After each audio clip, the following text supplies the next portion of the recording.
Hello and welcome to another episode of the Genius Podcast. My name is Karen Doyle, your host and founder of the Genius Project, an initiative for Catholic women designed to support and resource them towards growth.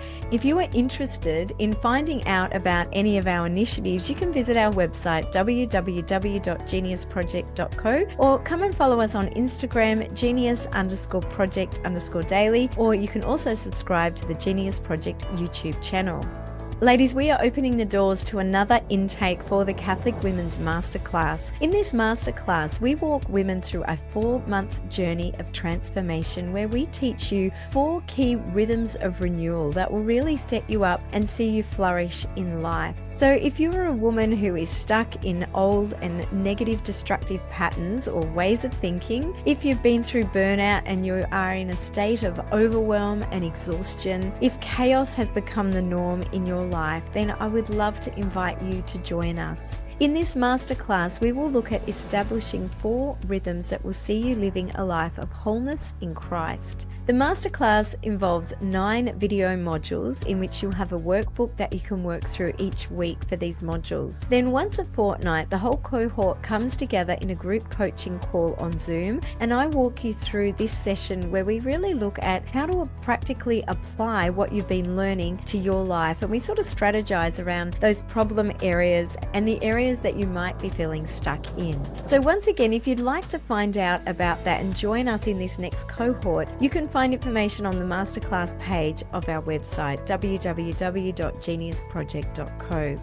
Well, ladies, I have a wonderful guest joining me on today's episode of the Genius Podcast. Her name is Claudine Noel, and she heads up the Feminine Genius Coaching. She is a physician and she does this coaching on the side, and I'll let her explain a little bit more about her background and how she came to be doing this work. But in this conversation, we talk about the role that trauma and old wounds have on us in our life and how they can really keep us contained and hold us back. But not just what they do, but how we can heal and how we can walk into freedom and the abundance that God actually calls us into. So ladies, I hope and pray that this conversation with Claudine is a blessing.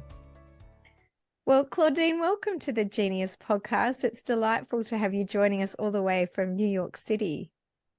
Thank you. Thank you so much for having me. I'm excited to be here tonight.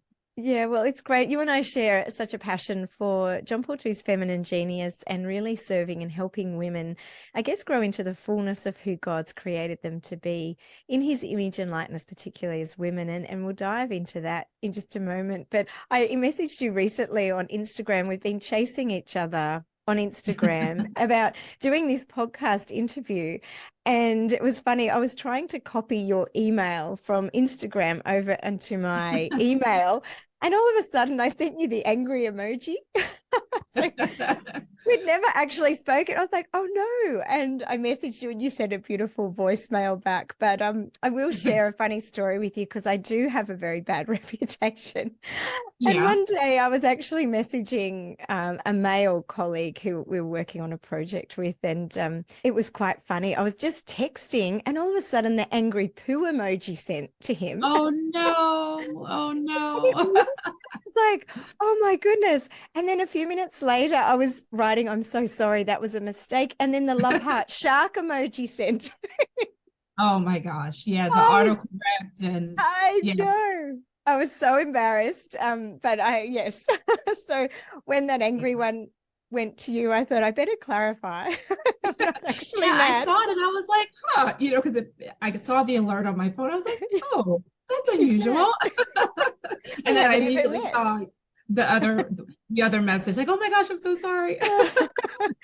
So funny, isn't it? So that's been our grand introduction to each other. But I have been following you on Instagram for quite a while, and I know that you attended the Given Forum last year, and you have such a passion around, I guess, really supporting and serving women, and you do it so beautifully as well. And I'd love to hear a little bit about, I guess, your background, just where you live and vocationally, before we dive into today's episode. Yeah, sure. Well, again, thank you so much for having me. So my background is actually work in medicine. I'm a physician. So that's what I do during the day. And then in 2020, I just decided to start this coaching practice for Catholic women. And it really has evolved and grown and changed over the years. And for a period, it kind of went a little bit dormant. And, of course, sometimes when things seem dormant, the Holy Spirit is very actively moving behind the scenes. And, suddenly, like it was towards the end of July, actually, I just had this sort of fire, that kind of came upon me to sort of go in a direction more in the area of healing. And in the area of really healing our heart wounds and traumas. And, my background, what really brought me into coaching, I hired my first life coach about 10 years ago, actually, was wanting to heal, needing to heal. And I believe that, it's our faith that really is like the catalyst for all of these things. I joined the church in 2012. And then I hired my first life coach in 2013. And I really think that was just the journey that God was inviting me on. And I like to say I've just been sort of picking up these divine breadcrumbs. I'm just following the crumbs, down the path. And so that's kind of me in a nutshell, and how I'm doing this work that I'm doing today. Yeah, that's amazing. And I guess that would kind of dovetail into your work as a physician, because you're obviously healing people physically through medicine. Yeah. And it's funny because sometimes I look back and I kind of think, wow, how did all this sort of fit so neatly together? And then, of course, it's like there's no coincidences. God, of course, knew where all of this was going to go in the future. But I started my medical career doing obstetrics and gynecology. Yeah, that was where I started my training for 2 years. And then I changed fields into occupational medicine, and then now also doing lifestyle medicine. And now I'm talking a lot about burnout and nervous system regulation and heart healing and heart wounds and all these things. And I'm working with Catholic women. So it all sort of, in Beautiful. a weird way, it all just makes sense. Yes. And isn't it amazing when we look back over our life? Sometimes in the moment we feel like we might be aimless, or we're not quite sure. We want to know what our calling is. But often when we get down the track, we can look back and see how God strategically has positioned us and opened opportunities. And like you said, divine breadcrumbs that he just leaves. Oh, yeah. Yeah. For sure. And I think that's definitely been a theme for my life. Is to really just to trust in that process, that we only have a little bit of the view in front of us. We can only see so far. And we just have to trust that he's not going to abandon us. He's not going to lead us into a situation that he's not going to give us grace for. Absolutely. Yes, that's so true, isn't it? Sometimes we get frustrated, but we do have to trust he's got his hand on our life. Yeah, now, you mentioned that you started going to church in 2012. So had you not grown up in the faith, you came to a conversion later in life? So I was raised Protestant, and actually church was a very big part of our lives. So it's interesting. How you would say someone is like devoutly Catholic. I would say we were very devoutly, Protestant. So we went to Sunday, church on Sundays, Sunday school. Yeah. We did church during the week, like Bible studies and youth nights and vacation Bible school. So everything. So I'm very grateful. I feel like that the formation that I received, even though it wasn't Catholic, it was very solid in the Christian faith, and learning all about the Bible and all those beautiful stories from the Bible. And then we went to Catholic school. So my mom made the decision to send us to Catholic school because she didn't want us to be in the public school system. At the time, where I'm from in DC was kind of dangerous at that time. So she really wanted us to get a good education, but also in a safe environment that had Jesus, involved as well. And so I like to think, again, nothing is a coincidence. And all those times that I went to Mass and I wasn't receiving communion, but God was seeing me and, maybe had his eye on me and knew that one day I would be, all his in becoming a member of the church. So yeah, I converted officially in 2012. What a journey. Wow. Yes. And how did your family receive that? Were they supportive? No, they really weren't. And even now, it's not that they are, there's no animosity, but they don't understand. Sure. because no one in the family was Catholic. I mean, I had looked at old records from the past, and there were some members who belonged to the Anglican Church. I guess that's, closer to Catholicism, but we were raised Pentecostal, so it's very, very different. So I was alone, I was at my baptism alone, except for the woman who sponsored me. And it was hard. It was hard, but, I made that choice because I really felt that's what God was calling me to. And I never regretted it. I never, felt like I made the wrong decision or anything like that. And there have been times when my family has accompanied me to mass. So, I pray for them, and who knows, God can work miracles. What a fantastic journey. And so what actually led you to doing the coaching with women? So you're a physician, but then that's a big jump. So what sort of was that trigger, that invitation that pulled you in that direction? Yeah, I think for a lot of people who end up going into coaching, it's that we have an experience of coaching that is transformational. So, I got into personal development and coaching when, there were some things in my life I wasn't really happy about. There were some things from my past, my childhood, that I knew I didn't have as much of the awareness as I have now, but I knew something wasn't quite right with my interactions with people, and, how I was showing up in my life and how I wanted to be, et cetera. And so that was really what got me into coaching, was just this desire to sort of work on myself and become this better version of myself. And I was doing a lot of, prayer and adoration, and I was going on multiple retreats a year and all of those things. And I really believe that laid the foundation for me then finding a coach. And that first coach actually was Catholic.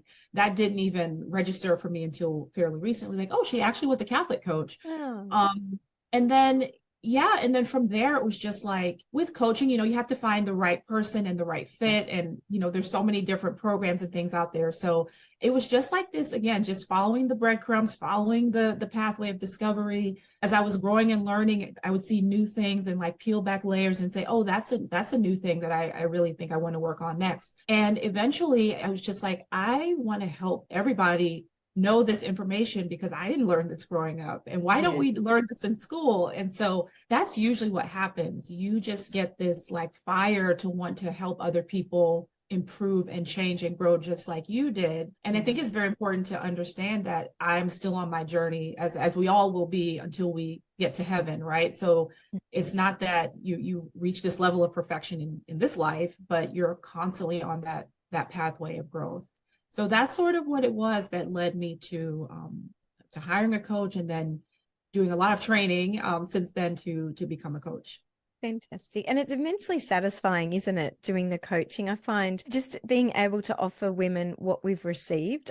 I feel that in my life as well, similar to yourself. Like, I've been very blessed to have great coach, great spiritual directors, great women mentors over the years. And now it's such a privilege to be able to give that to other women, because we don't know what we don't know. And so many of the negative outcomes we are getting in our life is because we're lacking the skills to actually understand, I guess, how to understand our past, and then how to be present in the present moment with what's happened to us. Because so much of who we become is shaped by our experiences in life. And I guess we tell ourselves a story. We don't realize that we're telling ourselves a story, even from a young age, like those thoughts and the patterns that we develop and that we might become aware of in adulthood have actually been shaped very early in our life. And that sort of becomes a narrative then by which we live, which drives the results and the things that we're actually doing. You mentioned how you show up or how we don't show up in our relationships. Exactly.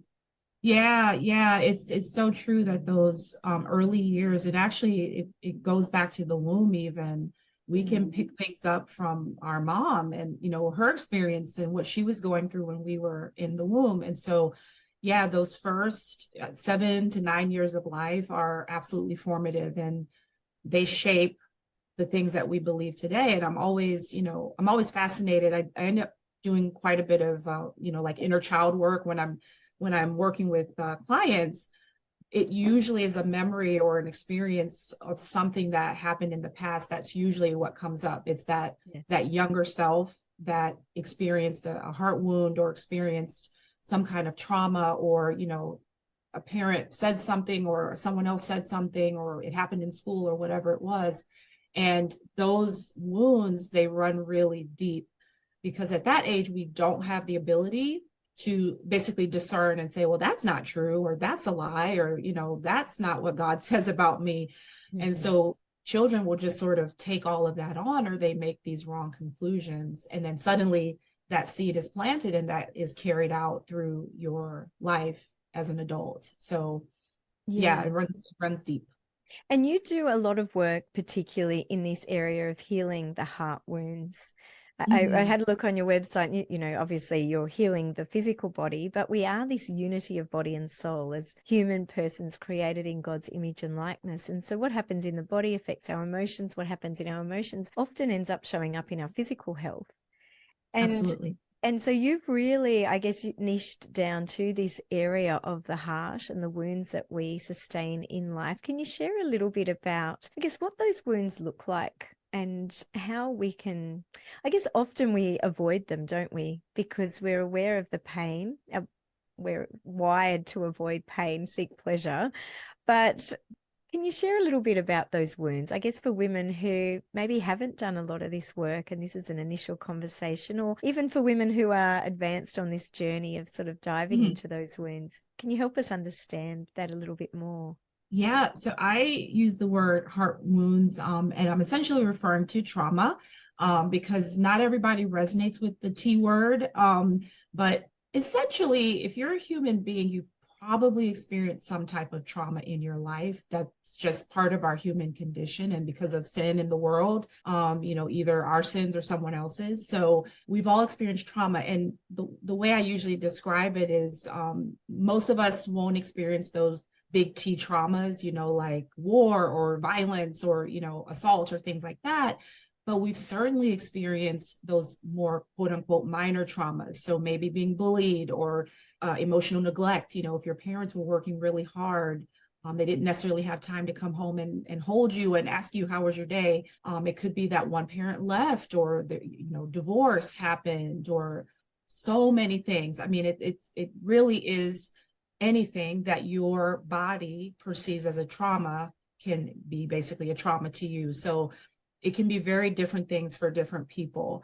And so when I use the word heart wounds, I'm really referring to something that happened to you in the past where that experience is still alive inside of you, even though the event is long over. So the event has long since passed, but for some reason, you are sort of frozen in time. A part of you is frozen in that moment in time. Usually it's that younger part. And that's the part that's alive inside of us that makes all kinds of decisions that are actually the exact opposite of what we want. So it could be that if you want to, get a degree, and there's a part of you that believes you were told maybe you're stupid or you're not smart enough, and that part feels like, oh, I guess I'm not smart enough to go for that degree, so I'm just gonna do whatever it is that I can do, even though that's not the thing that I want to do, right? So that part may actually hold you back from fulfilling your true purpose, because there's a part of you that believes that you're not smart enough to get that degree. I mean, that's just one example, but it's very clear to me now from just talking to so many women that we all have these sort of internal conflicts and these parts that are essentially created because of these heart wounds, almost like little fractures that happen inside of us. And then what we want to do in this healing work is, first of all, just to acknowledge that these parts are there. We've been stuffing these parts down, or just hiding them for so long because we don't want to look at them, but really acknowledging that they're there, and then really trying to reintegrate them like back into wholeness and heal them so that these parts essentially quiet down. Sometimes they go away, but oftentimes it's that they just kind of quiet down. So yeah. And what would you say to somebody that just wants to avoid this sort of work? Because that's very strong in people. Like, obviously, none of us wants to dive in and do the hard work or the painful work. But I often say to women that you're going to have to do the hard. You just have to choose which hard you're going to do, because it's equally as hard to keep avoiding. Yeah. And it's hard work to go into it. But what would you say to women who are sort of been dancing around the sides? They're aware of it in their peripheral vision, but they really are avoiding sort of dealing with and unpacking those. I think the first thing that I would recommend is to really just bring those wounds to Jesus, especially in just maybe in just adoration, and even just kind of silently presenting them to him and just saying, I know that there are these wounds that I'm carrying. I don't fully understand them or fully understand the extent of it, but I know that based on how I feel, or I know that based on my interactions with other people, or I know that based on, how I feel in my physical body or whatever it is, and just bring that to Jesus, because ultimately he's the one who can heal and transform us anyway. So I'd say that's the first step. But, the reality is pain can be a big motivator. And sometimes we just have to get to that rock bottom moment, so to speak, or to that place where it's just like the pain. There's a quote that says the pain of staying the same it becomes bigger than the pain of growth and of change. And sometimes that's what actually motivates us to move forward, is we can't be in that painful state anymore. So that can be motivating as well. But I think it's actually better, in my opinion, to be motivated by a goal or a dream or a vision or a mission that you feel called to, because it's going to be much easier to be walking towards something that you want than to be trying to running away from something that you don't want. So even just that little shift of switching the focus to let me look at the future, the horizon that's in front of me, instead of trying to run away from the gremlins that are behind me. Sometimes even just making that shift can inspire someone to move forward on their journey. Yeah, beautiful. And tell me, I guess, people who you've talked about going before the Lord silently in adoration as an initial step, what are some of the other, I guess, steps that women can take in that initial journey? And what does that road of recovery and healing look like? I always say awareness is the first step. So just, again, connecting with what is happening in the present moment. So is it that you're finding yourself triggered by the things that people say or the things that people do, or is it a certain trigger that keeps coming up again, or is there a certain habit or something that you keep bringing to confession? That's often a good sign of something that you're either doing to cope, or you're having this reaction that you keep maybe falling into gossip or angry outbursts or whatever it is. So just being aware of sort of what your patterns are. Patterns of maybe thinking, patterns of, certain feelings. We all have this sort of emotional set point that we kind of revolve around. So just noticing, are you someone who's kind of in that space of more negative, more pessimistic, more cynical? So noticing that, and also noticing like patterns of behavior. And once you have that, then you have something to work with, because until you have that awareness, you're sort of just almost like you're just floating around in life, and you actually think life is just happening to you. And that's a very powerless place to be, when you feel like I'm almost like a victim, or I'm not in control. This is just how it is, and sometimes that can even plant these seeds of mistrust with God, because we're thinking, well, none of this is in my control. And so we blame God, and we think, oh, he's holding out on me, or he's displeased with me, or maybe I'm not good enough, or whatever it is. So really kind of understanding the role that we actually play in our healing process as well. And then taking steps to heal. So that might mean working with a therapist. That might mean hiring a coach. That might mean working with a spiritual director. And to be honest, it might mean all of those things, I'm never going to say one is, better or worse than the other. Sometimes we need a multifaceted approach, because all of those things are different, and they're, approaching the problem or the issues from a different lens, a different perspective, but they work beautifully together. The thing about heart wounds is it's not impossible to heal heart wounds on your own, but part of what trauma does is it kind of isolates us. It makes us feel like we are the only one, and we sort of like turn in on ourselves. And that's the thing about having someone who can walk that journey with you, again, therapist, coach, spiritual director. It kind of brings you out of that feeling of isolation and shame, because shame lives in the dark, but healing invites us actually into the light. And having someone walk that path with you can in and of itself be incredibly powerful and healing. Mm. Yeah, that's so good, Claudine. It's just, I think there's so many people who are living, they say, lives of quiet desperation, but living Yes. lives in pain, in shame, in silence, in isolation. And I think that's where the enemy loves to keep us, because then we actually never begin that journey of healing. We never actually experience Christ's redemption transformation in our life. But that is the purpose of why Jesus came, to set us free. Yes. And to invite us into this beautiful fullness of life. Now, I think it's important to mention that fullness of life doesn't mean you step through that door of faith and then everything just disappears and there's a magic wand that makes it all better, because we are our stories. And I think you touched on this. It's learning to integrate that as a part of our story. How do people do that when they've been through, I guess, trauma, or they've lived in shame? How do people, I guess, integrate that? Because quite often my experience has been trauma happens here and it often defines a person. Then they start sort of walking in the spiritual life, but it feels like there's almost these two separate parts of who they are. And the idea of being a whole person in Christ is that integration of our stories. So can you shed some light, I guess, maybe on the journey of shame and unpacking that, and then how someone can journey towards wholeness out of that and integrate that into their story? Yeah, so this is actually where I think having a somatic or embodiment approach can be very helpful, in addition to doing like mindset work or talk therapy, because this is where you actually get into the body, where a lot of the shame, the guilt, the anger, the frustration, whatever, that's actually where it's stored. It's not really a mental thing. It's in the body.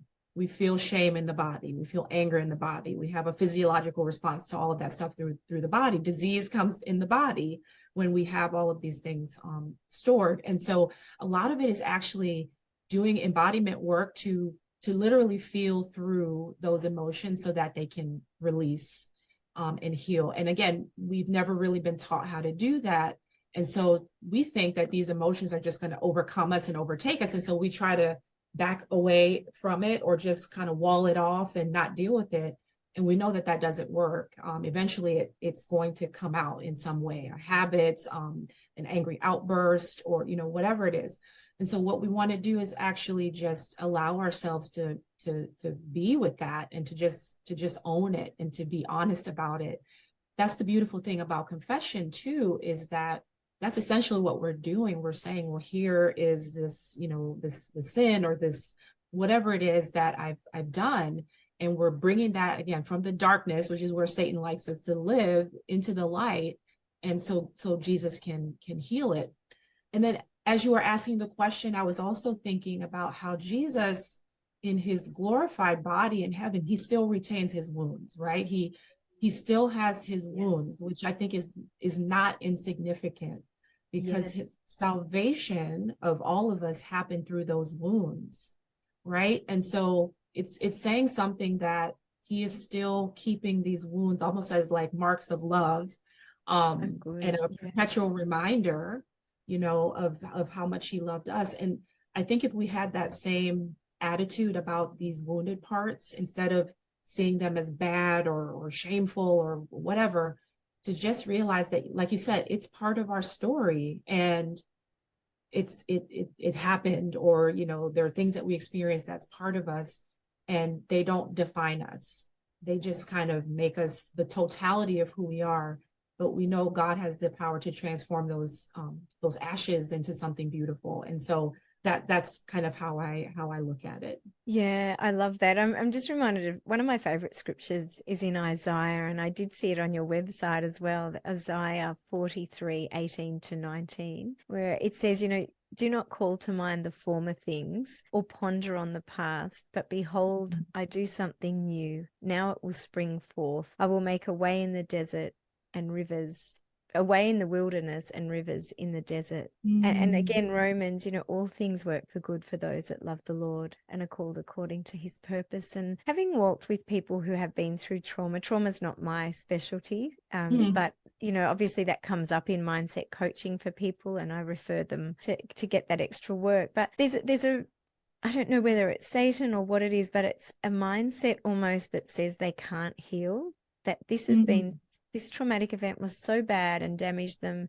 so deeply that they actually will never be able to walk out of that. And I think those two scriptures are so important, just to embed ourselves in the truth and the promises of God in his word, that he has come to bring life, to give us life to the full, to bring healing, restoration. Can you speak into that mindset a little bit, where people feel that something is so bad that even though they're doing this work, they feel like they're not making progress? Yeah. What I see, the way it tends to show up for my clients is they think that they're doing this work and that it means that they should never experience those negative emotions again, or they should never have a bad day again, or react negatively again. And what I always say to them is, I'm not going to promise you that you'll never experience, those feelings or have those reactions again. And that's not even the goal, because the point is that if something happens that makes us upset, we should be upset, right? Or if something happens that makes us frustrated, we should feel frustrated. It's about what we do with those emotions and how we conduct ourselves after we experience those emotions. We can go in two directions. We can either, go in the wrong, quote unquote, the wrong direction, where we take it out on someone else, or we, numb ourselves out, or we shut down, or we could take it in the healthier direction where we sit with it, pray with it, bring it to God, process it, and then ultimately let it go. And so that's what I would say to my clients when they sort of ask me about, well, I don't want to experience that again. What I say to them is, this work is really about expanding your capacity, your flexibility, your resilience, if you will, to handle the ups and downs of life, because life will never be without challenges, right? Jesus said, you will have trouble, right? But take heart, I've overcome the world. And so we want to get to the point where we're very adaptable, where we can sort of ride the waves, so to speak, of the ups and downs of life, and go along with it, and not let it pull us down, or, suck us down into the darkness, because like you said, that's where Satan wants us. He wants us in the dark. He wants us hiding. He wants us even afraid to look up and ask God for mercy. And Jesus is in the light. So that's where we've got to get back to, is to that light. Yes. And what would you say in terms of some of the practical things that women can do to walk into and to position themselves in that light? Because I really think, there's that funny story about the man, you would have heard it on he's drowning, that one. And for those who haven't heard it, like, this man's drowning, the town's flooding. So the town's flooding and he's going to drown, but a helicopter comes and there's a boat and all these rescue missions. And then he does drown. He goes to heaven. He's angry at God about why God didn't save him. And God said, well, I sent you a boat and a helicopter and a warning. And I think sometimes we miss what God's actually sending us in terms of our rescue. We can miss that. And we also forget that we actually have to make decisions and take action to cooperate with our own healing and restoration. We don't just sit back and expect God to abracadabra make it all better. Yes. What would you say in terms of some of the practical steps that women can actually take to position themselves in a state where they can heal and they can move forward and grow? I think probably the biggest missing piece for so many of us as women is we've been sort of socially conditioned in ways that prevent us from connecting with our heart, and with our feminine genius and our God-given intuition. And I feel like that's really how God speaks to us, is through the heart, right? It's not necessarily through the mind.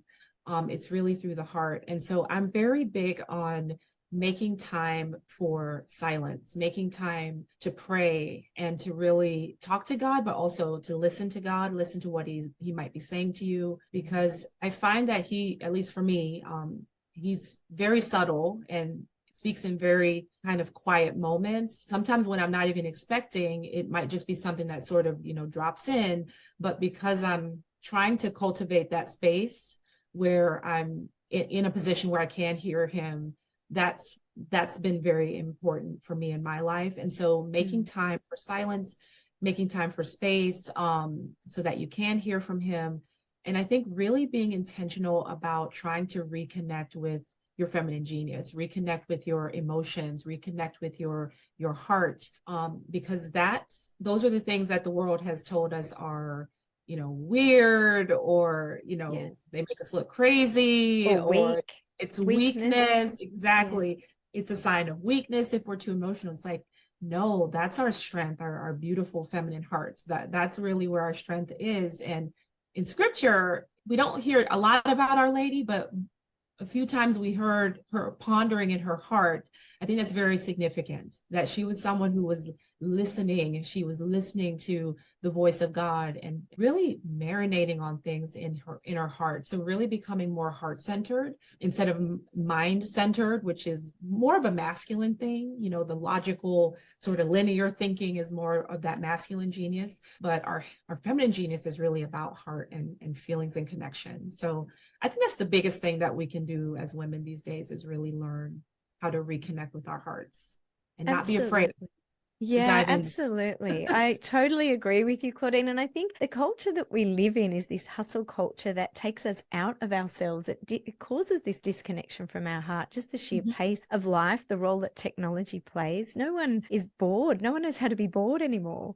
I've got 3 children, and they're like, I'm bored. I'm like, well, that's really good. So, because that's like, it's in that boredom or in that space of nothingness that we drop back down into ourselves and into our spirit, where we Mhm. finally can feel those feelings or explore, I guess, those channels in our heart. It's so Yeah. important. And I think that you're right. I think as women, the culture, the role of technology, the pace just disconnects us, and it's so important. And I really encourage all women to just try and carve out some time, whether they've been through trauma or not, um, Yeah.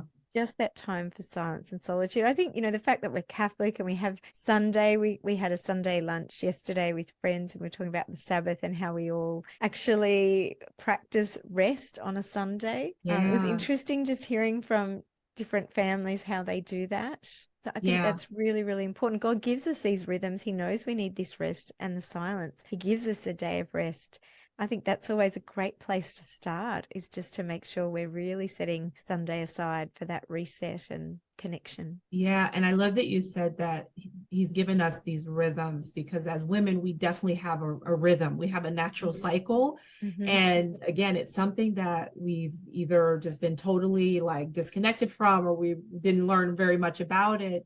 But if we were paying more attention, we would notice there is a natural flow to how we do things. And there are times when we feel more energy, and there are times when we need more rest. And even just making that small bit of a shift to listen to those moments when you're naturally wanting rest, to just allow yourself to rest. And when you have more energy, try to do more things during that period. Even just that small tweak can make a huge difference in our Yeah. in our energy level, and in what we can get done without feeling so drained Yes. all the time. And the other one, you say drain, but the other one's guilt too. That I Oh think a yeah. lot of women, we struggle with permission Oh to yeah. call it self-care. I don't know, but I would actually call it honoring ourselves. Yeah. Honoring the image of God within us. Can you speak into that guilt that women have, and how we really need to do a bit of work on that to dispel that?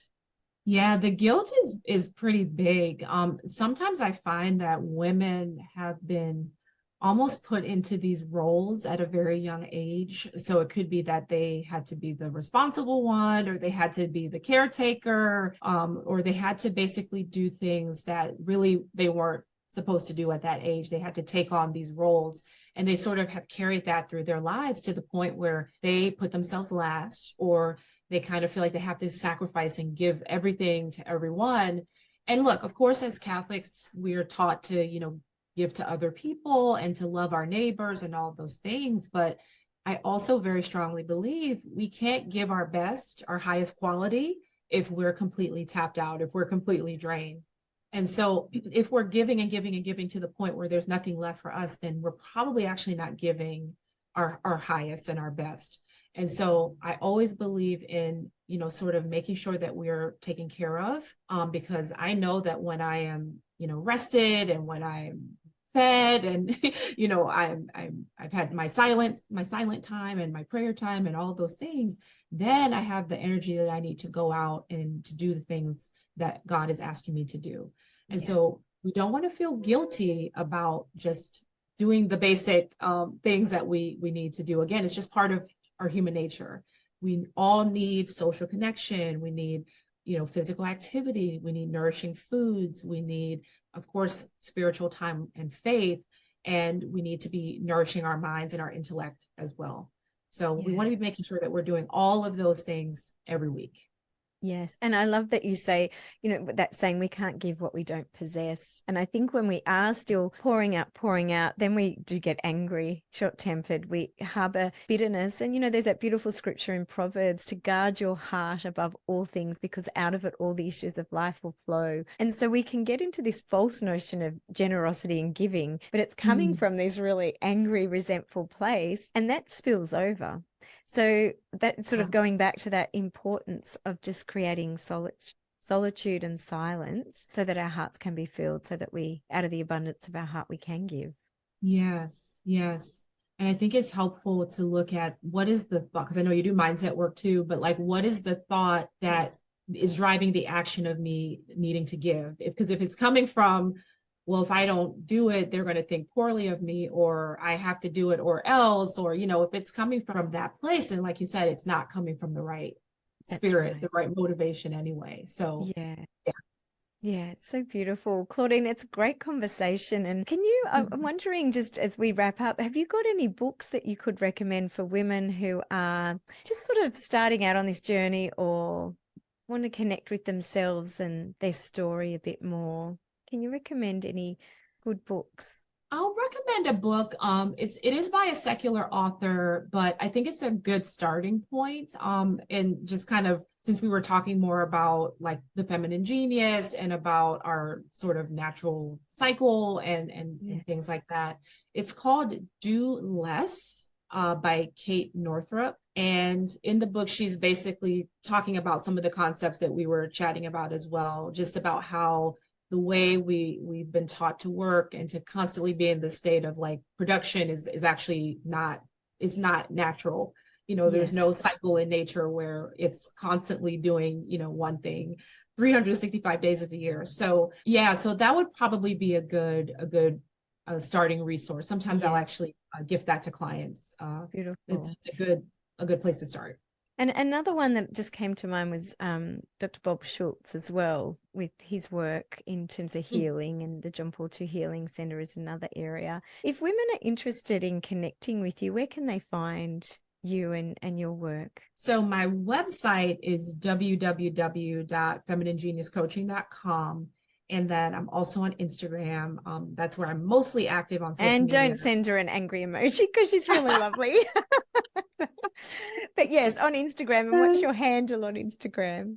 Yeah, it's Feminine Genius Coaching. Fantastic. So. Yeah, I love that. And it really, you're very much a kindred spirit, because obviously the Genius Project and the Genius Podcast is really that play on the feminine genius as well. And that was I guess what I specialized in at the John Paul II Institute when I did my master's there. And it's just so rich that I think when women actually get a revelation of God's beautiful design for us as women, and then when we can actually walk into that and accept our gifts and our qualities, then we have something to give.